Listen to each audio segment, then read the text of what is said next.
We will wait just for one more minute, as Sorina asked us for.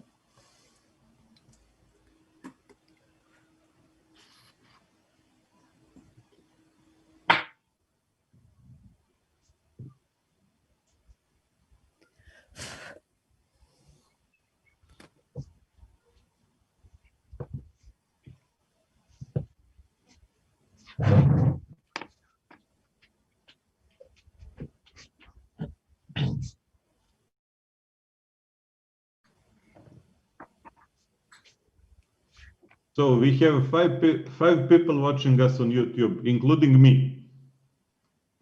Okay. Too many.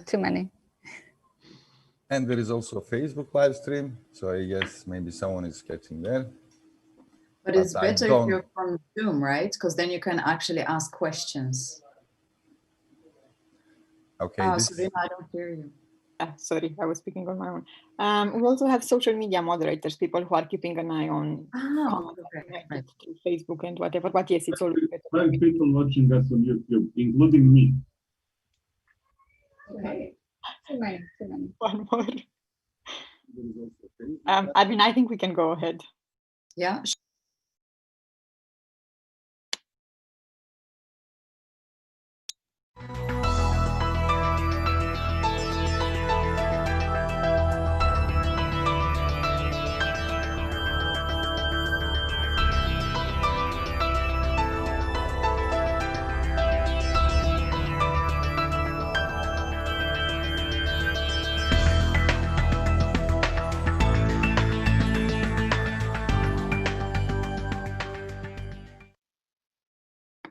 Hi, everyone. My name is Helena Petrova. I work at RPKI, and I'm going to be your moderator for this session. So welcome. First of all, I want to mention that this meeting is being recorded. You probably already know that, but I want to mention it just in case. Second of all, I want to remind you that we want to have a very interactive session. So if you have any comments on what the contributors are saying, or you have any questions, please write them in the chat, or you can also raise your hand and ask for the floor. Serena is going to be looking over the chat, so she will alert me if there are any comments or if somebody has raised their hand. Next of all, if you have the floor, please put your camera on. We want to see your face to make it look a little bit more like an in-person meeting. It's always better if we know also who we're speaking to. Next, if you would like to post something on social media, please use SEEDIG6 hashtag so that we can find you. We also have a social media moderator that is going to alert us to any interesting posts. Next, I want to mention that we have a rapporteur for this session, Alexandra Ivankovic. After the session, 5 minutes before the session ends, I will give her the floor so that she can summarize the main key messages that we have discussed during the session. So that is with the housekeeping part. I want to give you like a brief introduction to the session so that you can know what to expect in the coming hour. So during this session, we want to focus on the technical community and discuss technical developments that are happening in Southeast Europe. During the program committee discussions, one of the reasons that we wanted to, and that I really pushed for a session like that is because I've attended so many internet governance events, but also technical community events, and they seem nothing alike. Very often in internet governance, we kind of forget about the technical core and the principles of the internet. Maybe not forget about them, but they're not really the focus of the discussions. And sometimes the struggles that the technical community are facing due to, I don't know, newly proposed policies or regulations or whatever it is not so much discussed in internet governance sphere. And I thought that it is very important that we put back a focus on this so that these stakeholder groups can communicate better, so that the concerns of the technical community are also taken into account. And also because when we are thinking of a policy or the best way forward, if we don't hear also from technical voices, we don't know if whatever we're proposing is actually going to work or not. So my hope here in this session is to give voice to basically members of the technical stakeholder group, to hear how things are going on their end. Are we adapting well to new tech? Are we taking advantage fully of all the opportunities that a digital revolution is offering us, or is there something to improve, and what can we do to basically help the technical community? I would like to hear from our presenters, in their opinion, what is the general state and health of our networks, of our infrastructure, what obstacles network operators are facing, what can the other stakeholder groups in the internet governance sphere do to help along this development. First of all, I'm going to start with our first contributor, Helena Kosich. She has been in the IG community for many years, and has been following the discussions in our sphere. With her previous employment, she has also worked to help and support IXPs and NOGs. And so it would be lovely if she would share her experiences with us. Helena. You're muted. Of course, I was. Thank you, first of all, for organizing this discussion and for inviting me to participate. I'm also a member of ISOC Serbia, and I will be speaking in that role today. But what is more relevant for today's discussion is my previous work with Packet Clearing House, or PCH. So PCH is an international nonprofit organization that provides infrastructure for some DNS root name servers, plus hundreds of top-level domains. And most of their servers are located at internet exchange points around the world.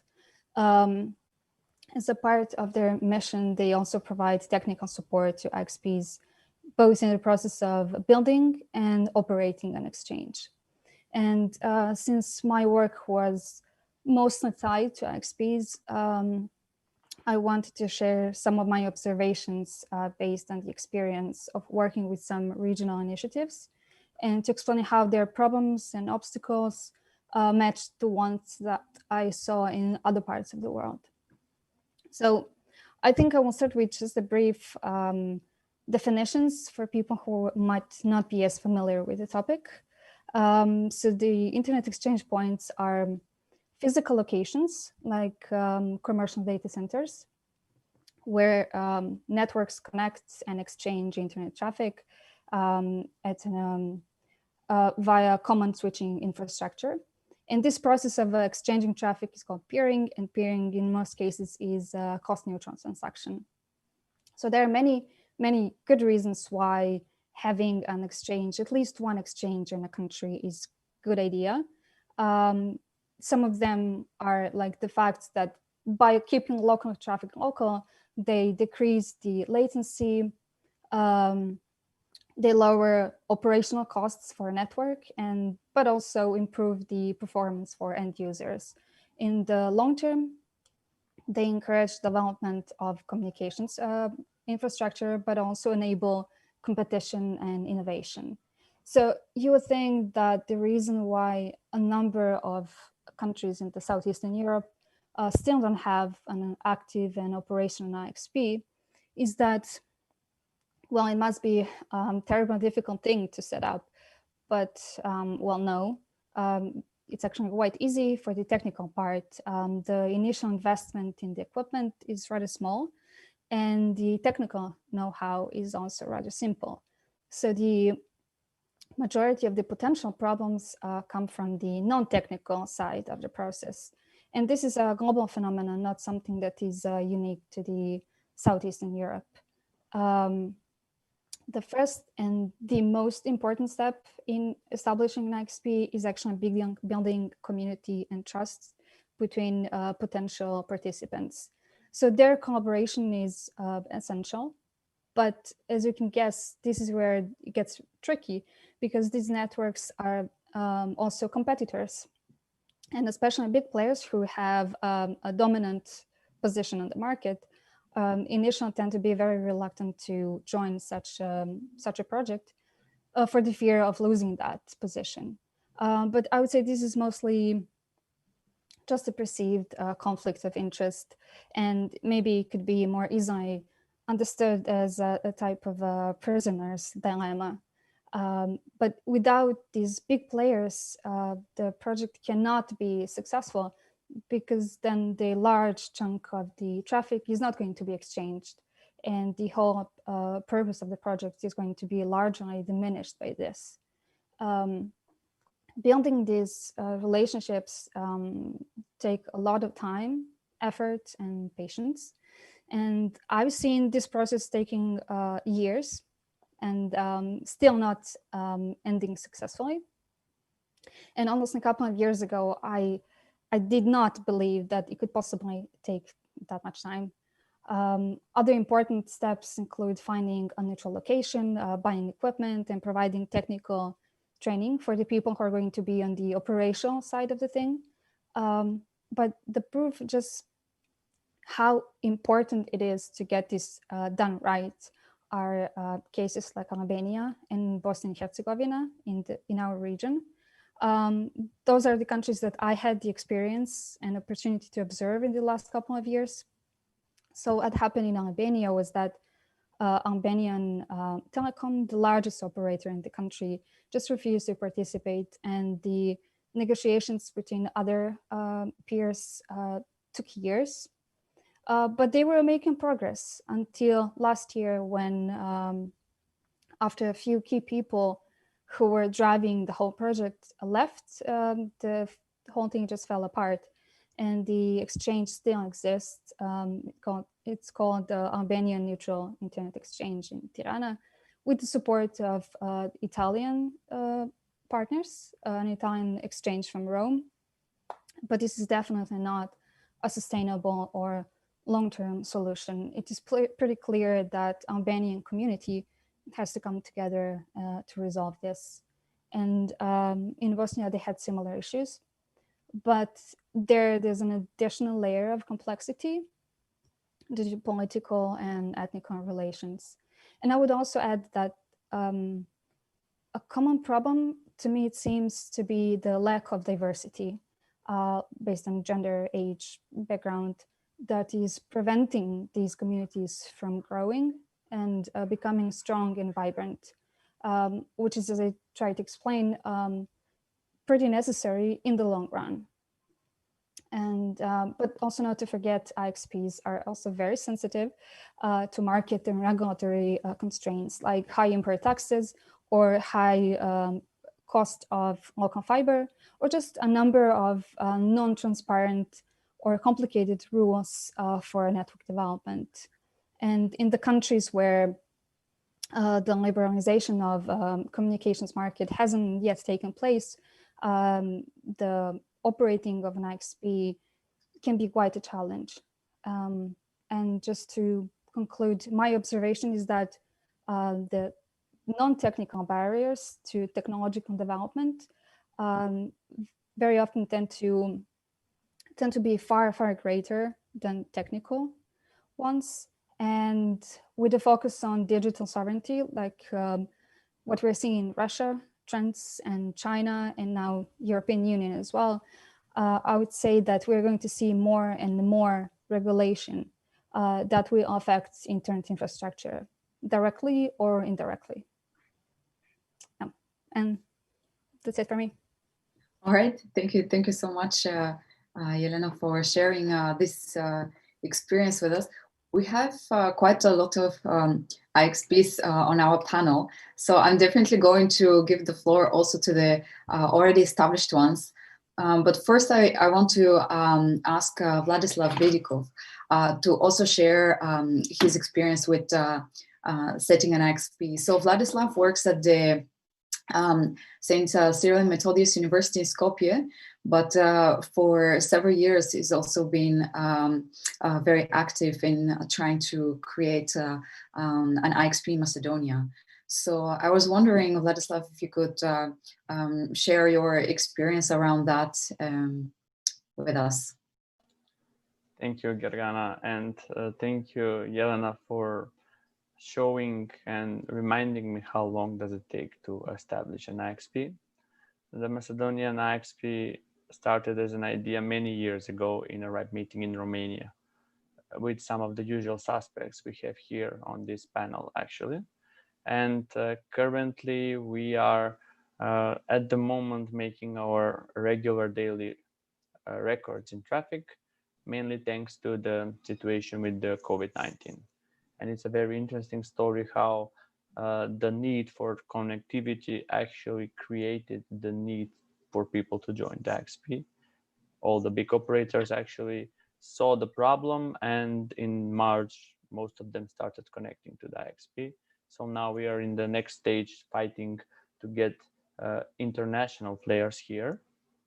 And actually the IXP is one of the reasons why the Macedonian Ministry of Education is actually planning to establish a national learning management system for the next school year, starting for the 1st of October.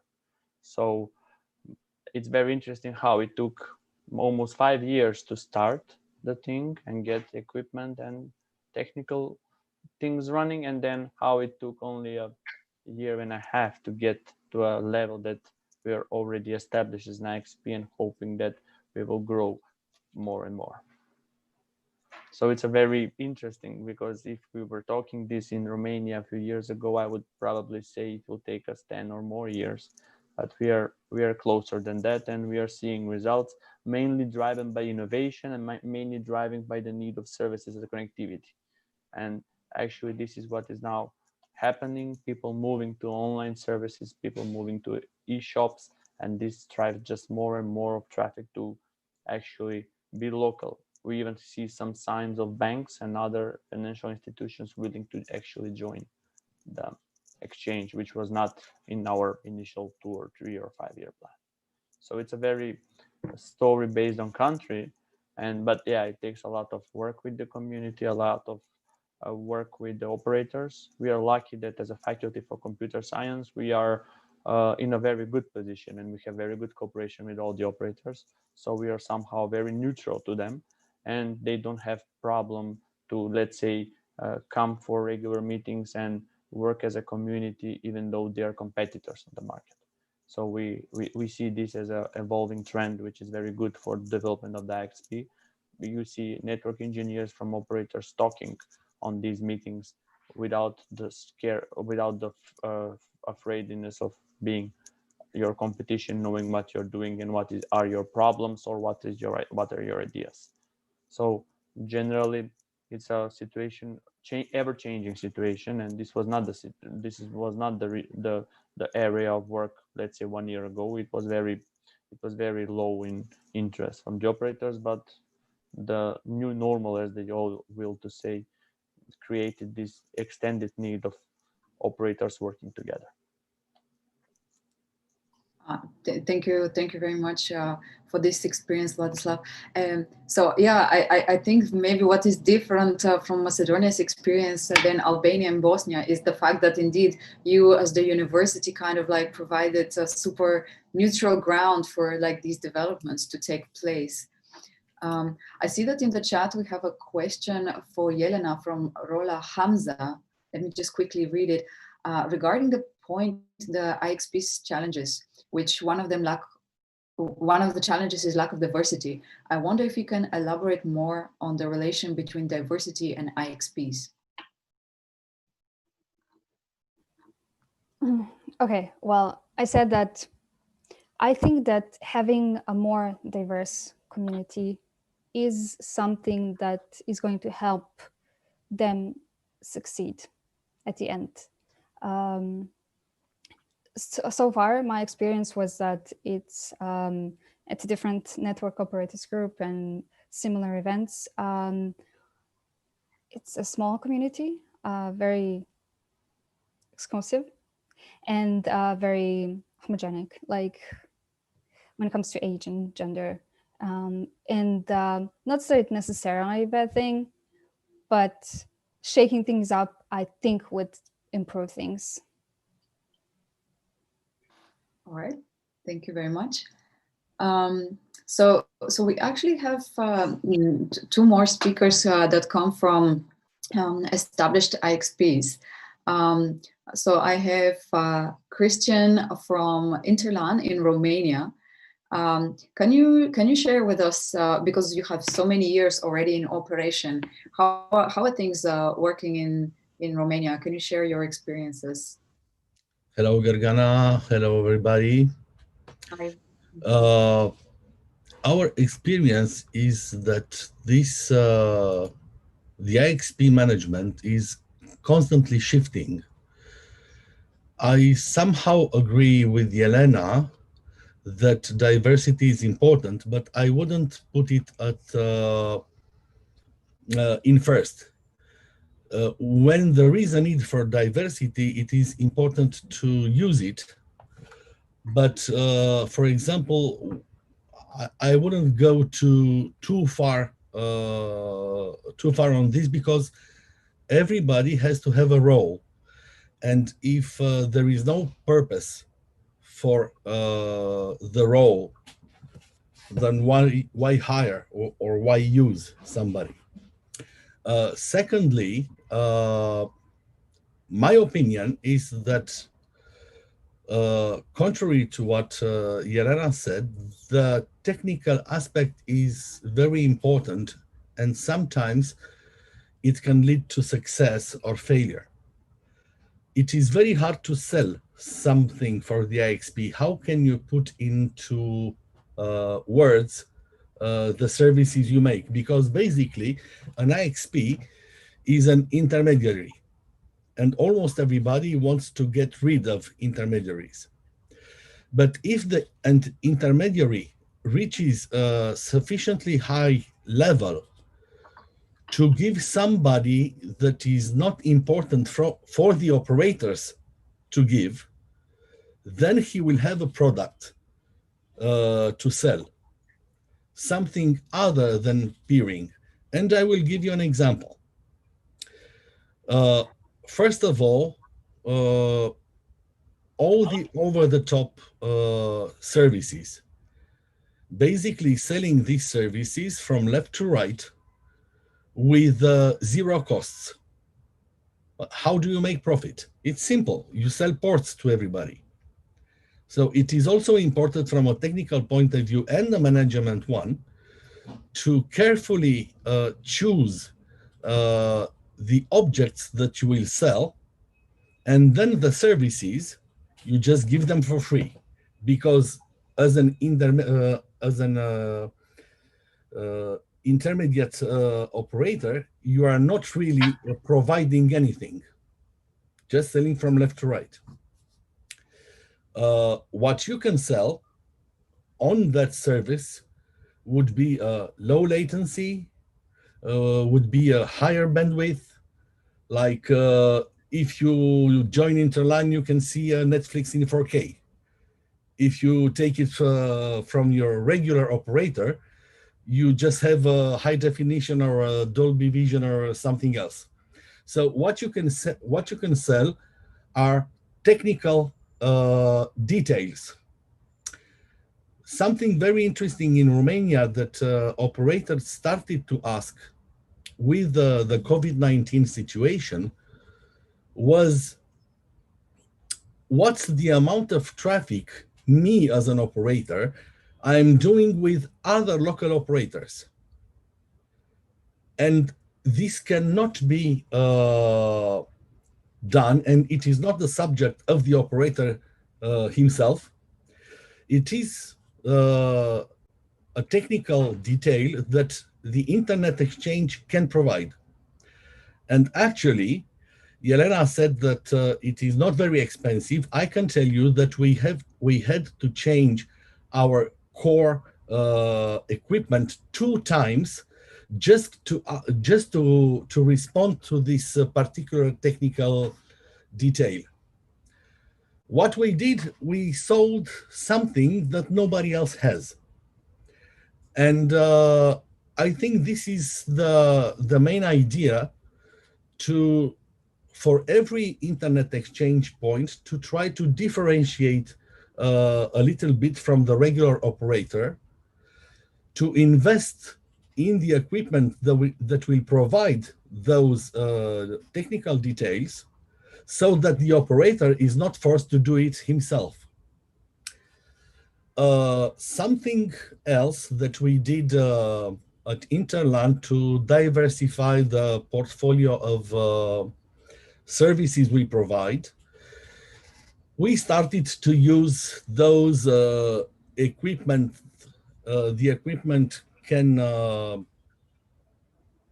utilize traffic almost 100 times the traffic that is utilized now. And we said, why lose this traffic and not utilize it? We started to talk with TV stations, and we started to spread TVs, streaming TVs, television.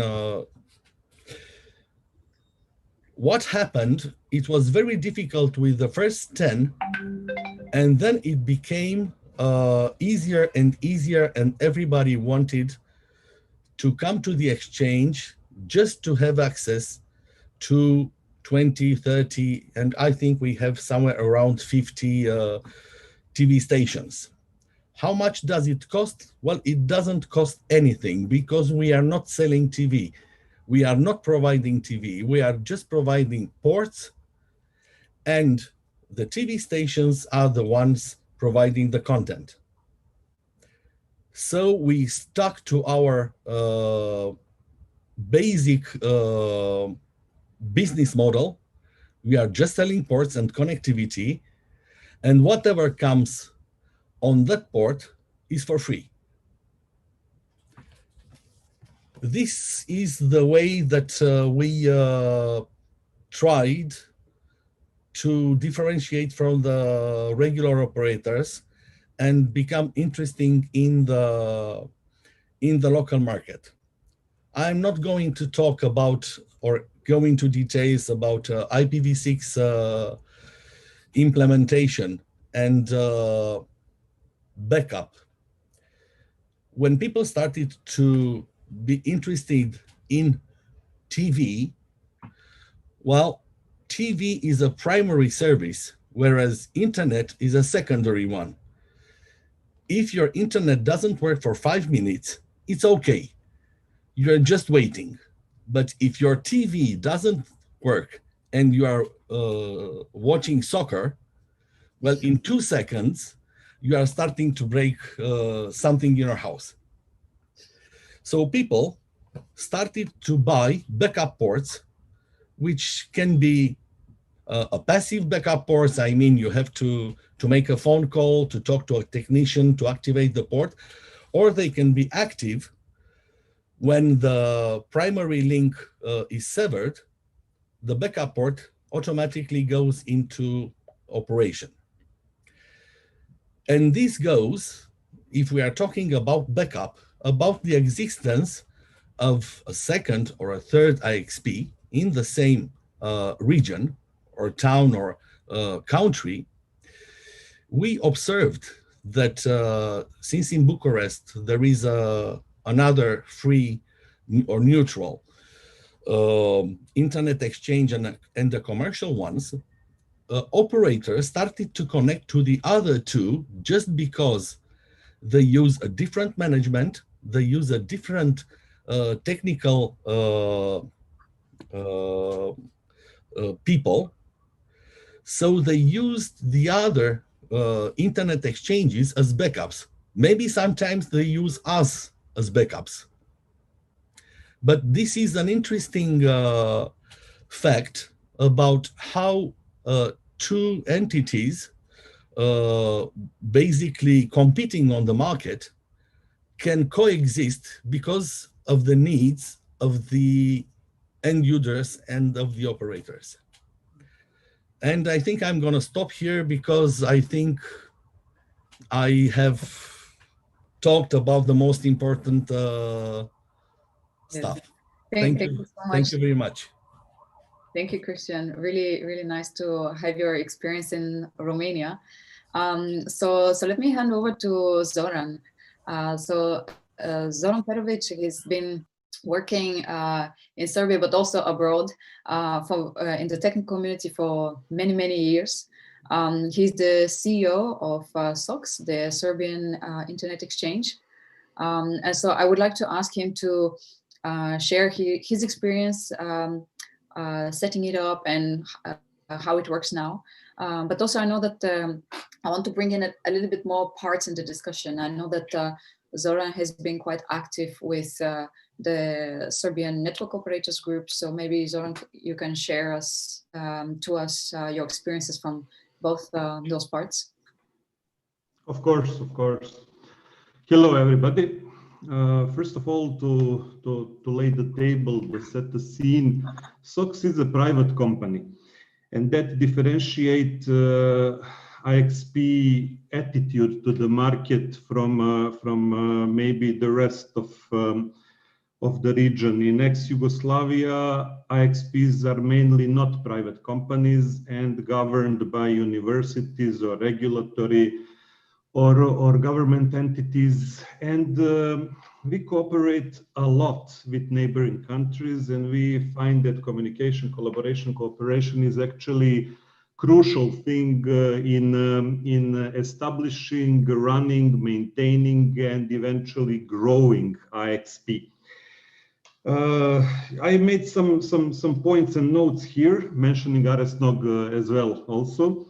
Let me take on Jelena's point on diversity first. Diversity is very, very, very important in IXP business, but not the usual diversity everybody talks about. Diversity in terms of operators, developers, CDN providers, security, information security, government, global internet giants, gaming houses, and in that sense, diversity is extremely important. I do understand that the multi-stakeholder model is actually diversity friendly, and multi-stakeholder is promoting inclusion of diverse entities in running and governing different organizations that govern the internet.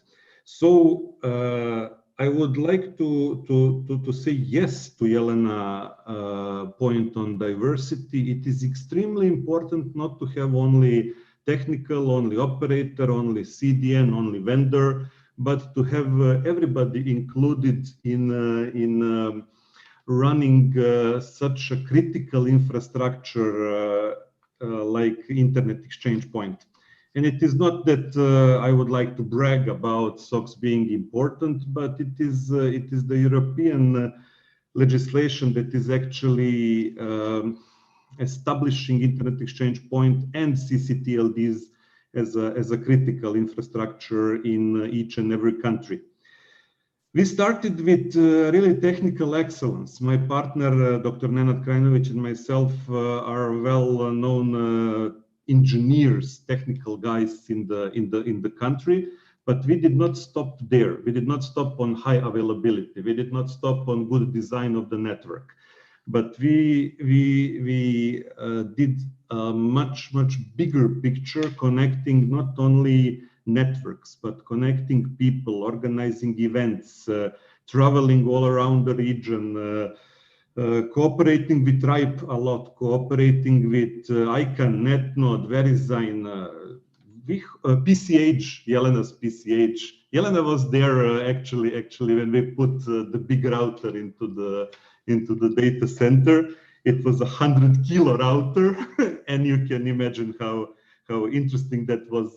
4 of us putting it into the rack. So we have been promoting strong technical skills, as Christian said, also as a must, as something which is the foundation of an IXP, which again is a critical infrastructure. But we never underestimated communication, collaboration, cooperation. From the very beginning, we got nice support from ISOC, from Jane Coffin, and she introduced us to many important people. Martin Levy, at that time in Hurricane Electric, now in Cloudflare, he introduced us to 7 root DNS operators, and within 6 months, there was like 5 root DNS servers in Serbia. Before that, 0. So it is all about communicating and partnering with people, with companies, not just machines. Okay, we have 100 gig gear in our network. Our routers and our switches can route and support the traffic for the whole Balkans, for the whole Southeastern Europe. But that is not the point. Even 10 years ago, when we started, we had gear, switches, routers that were too much for the market. But that is the part of the technical excellence. We did not follow lean architecture, we follow technical excellence. And we put a lot of measurement systems in our network. We did great cooperation with Facebook, Google, Limelight, Akamai,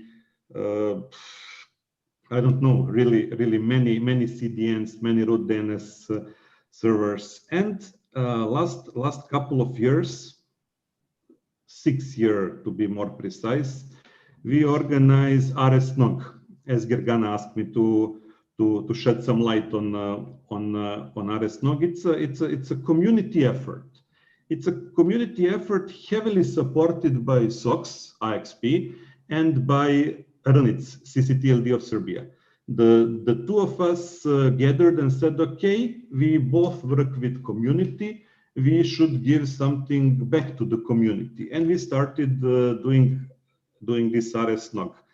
The good thing is that all of our partners, all of our friends, after 10 years, it's more friends than partners and customers, actually are very eager to cooperate. Again, RIPE, again, ISOC, and vendors, Cisco, Juniper, I don't know, many of them are happy to contribute to discussion with Serbian community.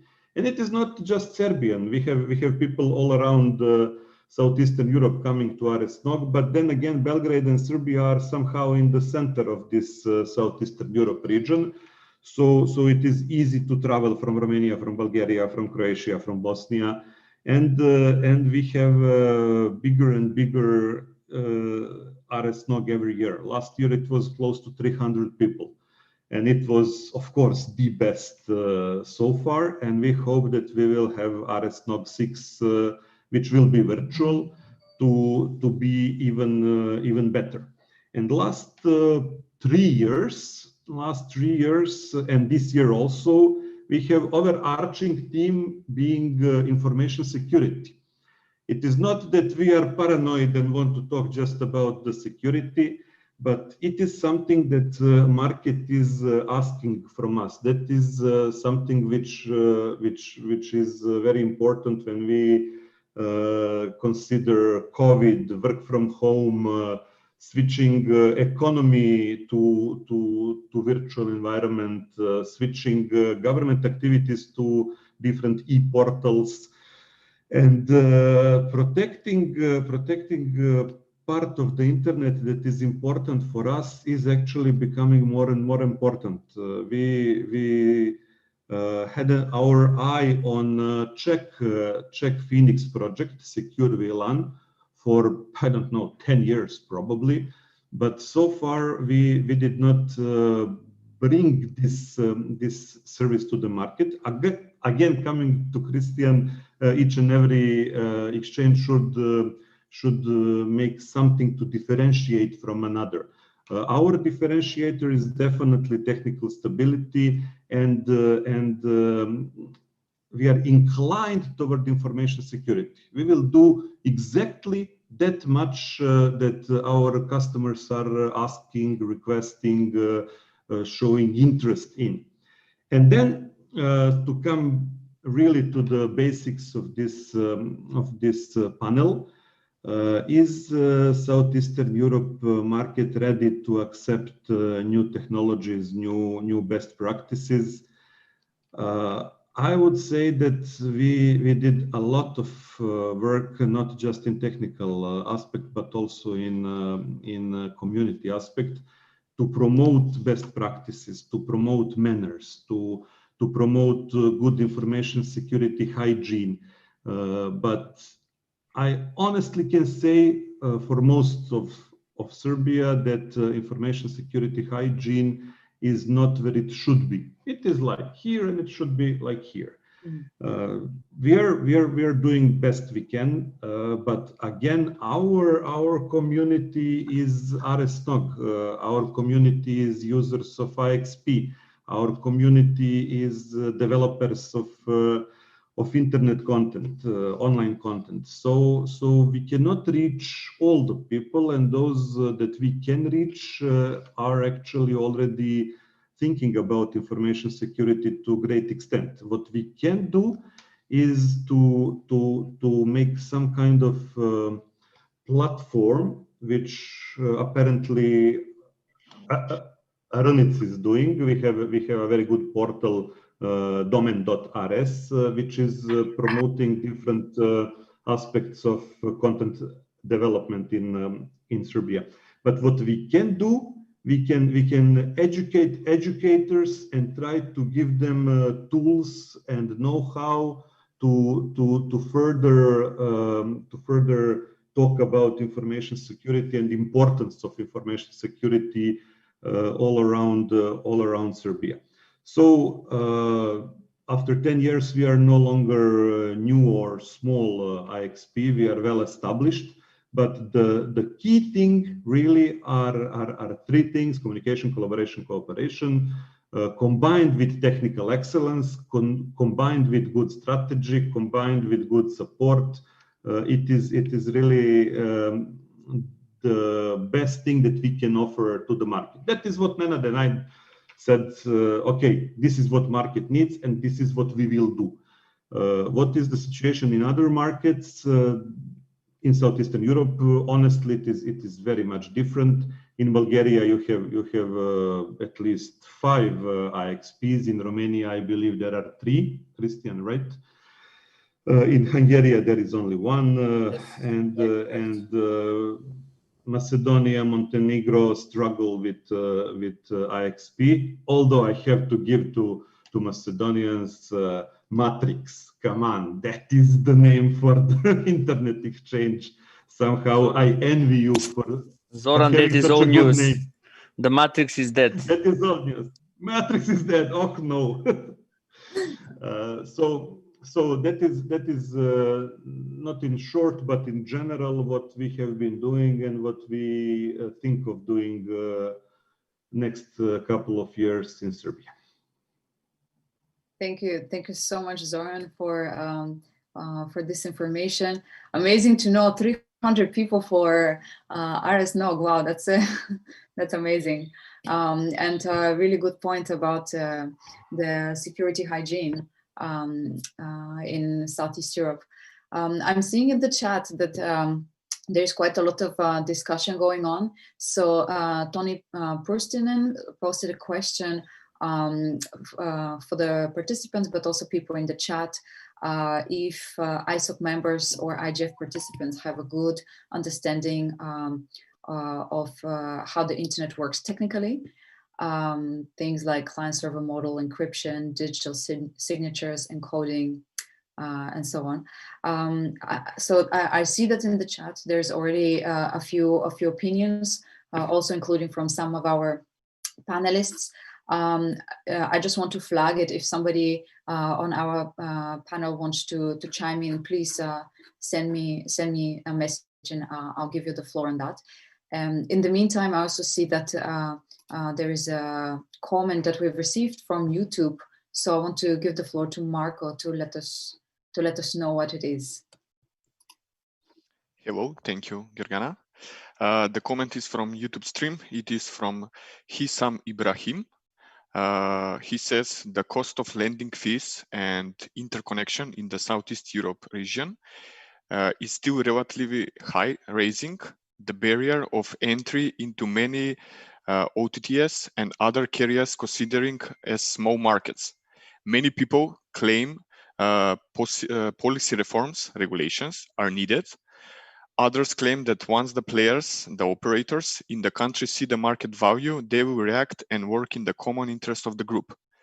I would like to get thoughts from the panelists on what they have experienced. Thank you. Thank you so much. Does anybody want to tackle that? Please raise your hand on the video. Actually, I don't have all of you on video, but or maybe Jan, I don't want to put you on the spot, but you're the only one that I haven't given the floor to yet. Do you want to address either the YouTube question or your conversation with Tony on the chat? Yeah, hi, I'm Jan. Yeah, we're having a little conversation here with Tony. I'm seeing that lots of people is mixing terms. What is the internet and what are internet services? So internet is a very basic infrastructure that just uses TCP protocol to exchange data between AS numbers that are using BGP to actually talk to each other. That's the core basics of the internet. Internet services are on top of that. There are many of them. Lots of people says that internet is, they think that internet is when they are clicking on Facebook or clicking on Google. That's what they call internet. Lots of people says that web services are the internet. Well, they're not. It's just one of the services that is running on the top of the internet. And having that conversation, I didn't hear the YouTube question, but I would like to add something else to the discussion. When we were having the discussion about IXPs in the region, actually, I was thinking that, we live in quite difficult times of this virus thing when people is at home, working from home, going to school, e-learning and all these things from home. But it is not all bad. Actually, this thing was quite good for the growth of IXPs in the region. I've been talking to Vladislav. I've been also helping other IXPs in the region, in Bosnia and in Montenegro. And also I've seen here that basically this change in our digital behavior actually put a lot of infrastructure on the stress test. And luckily, most of it survived because internet was built in a way that routes around the problem. If you put the problem in between, the internet will route around the problem. And for example, here in Slovenia, lots of our operators were just observing some issues when basically the traffic moved from big cities, from the business environments back to homes. So basically, their points of presence outside big cities were a bit overloaded and they were busy upgrading them. But other than that, there were actually no issues with the internet connectivity. And same goes with IXPs. I've heard from many IXPs that they got a huge demand during the COVID time, during the first wave, for the upgrades, for the more ports. More people wanted to connect to the internet exchange point because the basic idea of internet exchange point is to keep local traffic local, not to ship it outside the country and then come back through the other link. And all of a sudden, the situation changed and people started to understand that connecting to a local internet resources, local internet services via a very fast link through the IXP is all of a sudden very nice and very good, because you never know if you ship your traffic to the neighboring country and back. You never know in what state the internet in neighboring country is. So if you want to make sure that your users can access your local services, I don't know, the news about the situation in the country and all this stuff, you need to make sure that the path between the user and the information or service is as short as possible. So yeah, this was actually quite a nice surprise, that something that was generally thought as a really bad thing actually brought something good for the IXPs, and maybe Vlad can also add something to this. All right, thank you so much, Jan. Okay, I'm gonna give the floor to Vlad now. I know that you want to also. Yeah, I tried to raise the hand, but technically it's difficult. It's not like a live event with people seeing you on the place. So the question from YouTube is very interesting for less developed markets, mainly because there you have one or two bigger players which control the market, and now they are in a position to try to stop or make spreading of OTT services or any revolutionary projects quite difficult. And we saw that we see this currently in our IXP project.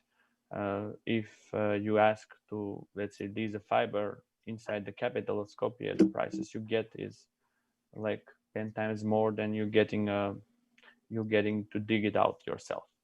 And this is actually stopping new services, new players, new revolutionary products of getting to the market. We sometimes, even in regular meetings at the Macedonian regulator, hear some crazy ideas from operators, like asking people to pay for messaging services, streaming services, video services, etc. And this is actually difficult to handle. Even getting outside the country as regional or international links is again the same picture. Well-developed operators tend to address this as them losing the position of the market, which we know it's not true, but it's their perception of things. Even when you address the operators for the IXP, the usual first response is, well, we now sell peering. If we join the IXP, then this will be for free, right? This is not good for our business. So generally, this issue is bigger anytime it is a smaller country and you have more limited number of bigger players which are well established on the market.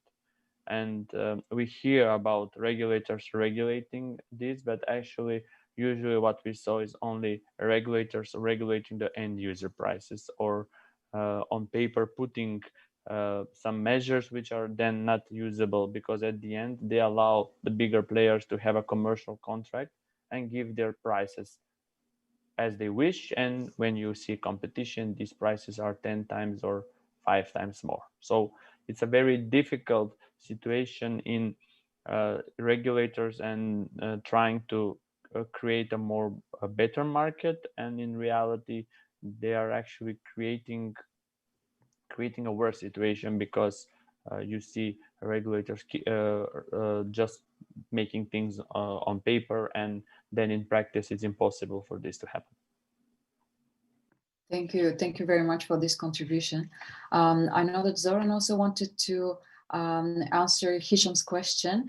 In the meantime, I also want to throw out another question that we received in the chat. So Rola Hamza, one of the key of encouraging IXPs is availability of local content. How can local content be encouraged to have more? What is your experience in such a situation?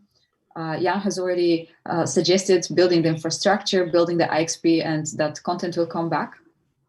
If any of the other panelists want to chime into this as well. But Zoran, you wanted first to say a few words about what Hisham asked. Well, yes.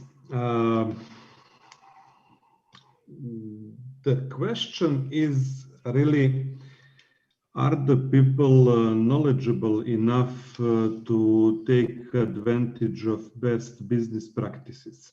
Why I say that? It is not that lending fee is high or interconnection is high or termination is high, but whether there is enough creative people having access to all the knowledge, information, and funding. Funding is extremely important. Available to make things happen. Why?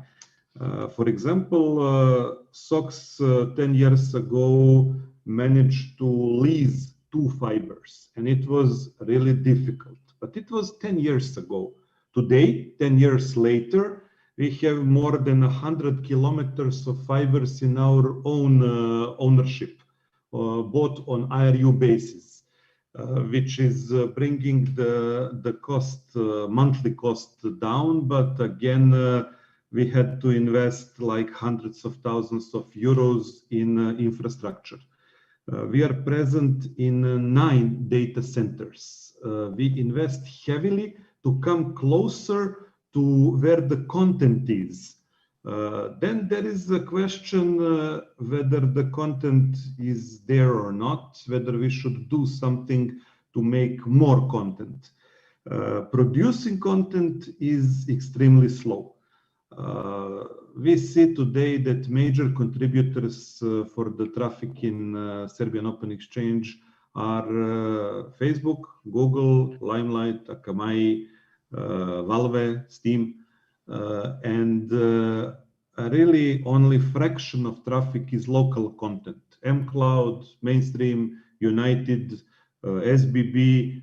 For example, SBB with their online TV is contributing a lot of traffic, but then is it a local content? It's just streaming of some content they already have in their cable network. So it is not the question whether government is imposing high tariffs, whether incumbents are protecting their market. It is about people wanting to make change.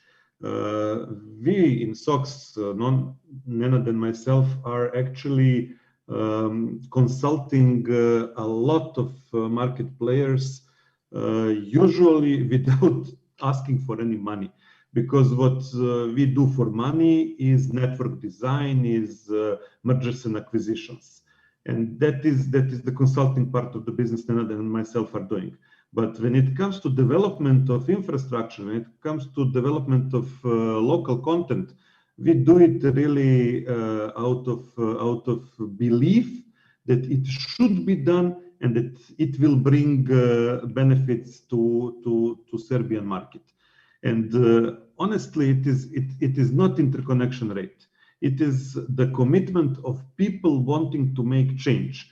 And really, we are working a lot with people. And why I am today in SEEDIG, why I am, how to say, being in many conferences, because I honestly believe that working on a relationship with people and explaining them that they need to adopt to the changes and adapt to the changes is actually the key to building a new, better society, not just internet, because internet today is really everywhere, and it became the major part of our lives. So it is no longer old boys club engineers sitting and drawing protocols on the napkins. No, internet is for all of us, and all of us should do something to make the better internet. So it is not just up to government, it is up to community. Thank you so much, Zoran. Just keeping up with the time, I think we should try to wrap up the session because we are going to run out very soon. I do want to give an opportunity to the rapporteurs to let us know what the key messages are.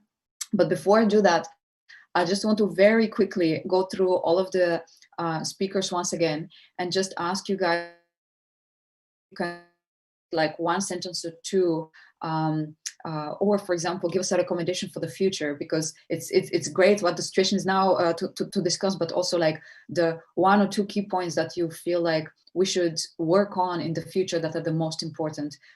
If you can leave us with one or two sentences with that, that would be great. So I first want to start with Christian. Yes, hello again. My experience running my own company of internet service providing is that once you have more than 1,000 people, they all behave the same. It doesn't matter the country, it doesn't matter the location, the region. So what I want to say from this is that whatever an internet exchange point is saying, it can be adapted to your own internet exchange point. It doesn't matter where he's coming from. Obviously, to an extent. So it is better to have 2 ears and only one mouth to hear more and talk less. Thank you. Thank you so much. Helena, any final thoughts you want to share?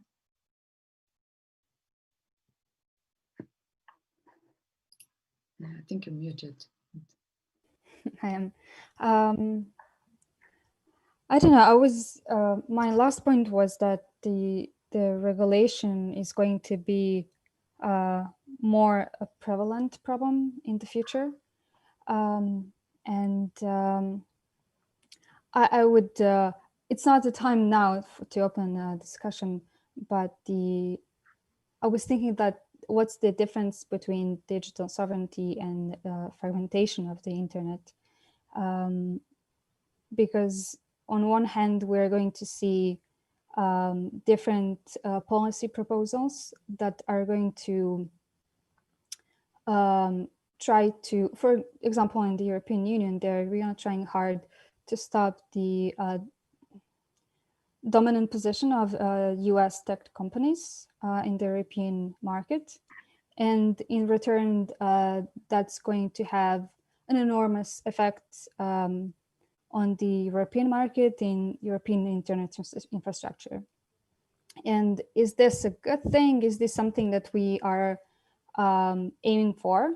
Or what are the kind of bad side effects of that? I'm not sure. It's a complicated issue. And that's something that just the whole geopolitical aspect of it, we are seeing how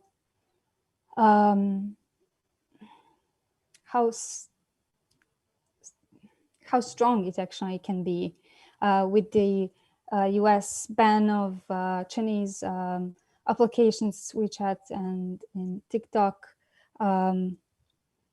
Is just those things are something that are changing the landscape overnight, and how fast we can actually adapt to such policy decisions. Yes, very true. Thank you so much for this insight. Let me move on to Zoran. Any final thoughts to close off the session? I feel like I talk too much already, but to summarize, multi-stakeholder model is good. Just don't forget to include all the stakeholders. Our experience is that if you try hard enough, you will find people in government to talk about good things. And of course, we should all think and do about information security as much as we can. Thank you so much. Vladislav? Well, my final talk would be that cooperation is a key element between the stakeholders in order to be able to go with the need of the population or the region. So cooperation inside the country between stakeholders, but also on regional basis, showed us in the last years, and probably this will be more powerful in the future, that it's very important on getting around serious needs and, let's say, problems which are generally based on the new way we have to run things. So generally cooperation will be a key fact based on my side. Fantastic, thanks so much. And Jan, any final thoughts? Yeah, so I've been thinking again about your statement that you offered during the opening, and also connected with the discussion in the chat. I agree. We should somehow bridge these two worlds of technology and policy. We've been trying this for years, but without any huge success.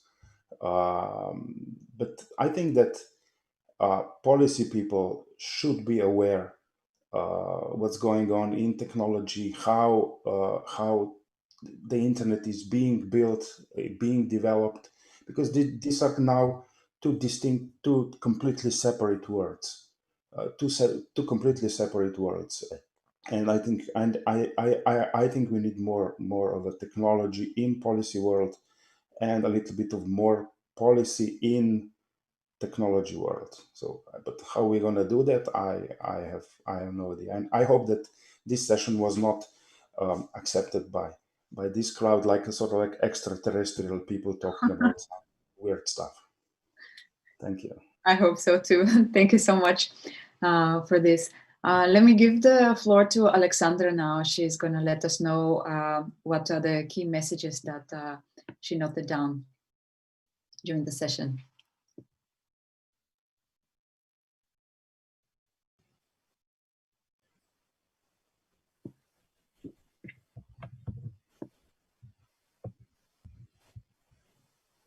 Thank you all.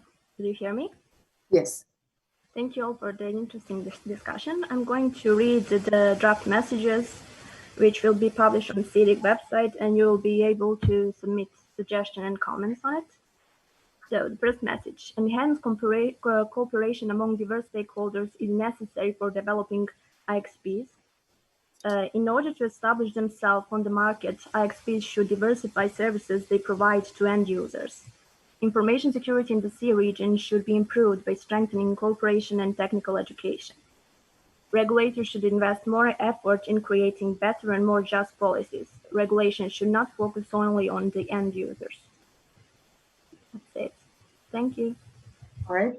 Thank you so much, Alexandra. As she mentioned, you can comment on these messages before finalizing them. So this was for us for this session. Thank you very much for the speakers. Thank you to the audience for asking so many questions. I saw that the chat was also really lively. I'm really glad to hear that. So that was all from us, and I would like to pass the floor to Sonia to wrap up. Thank you.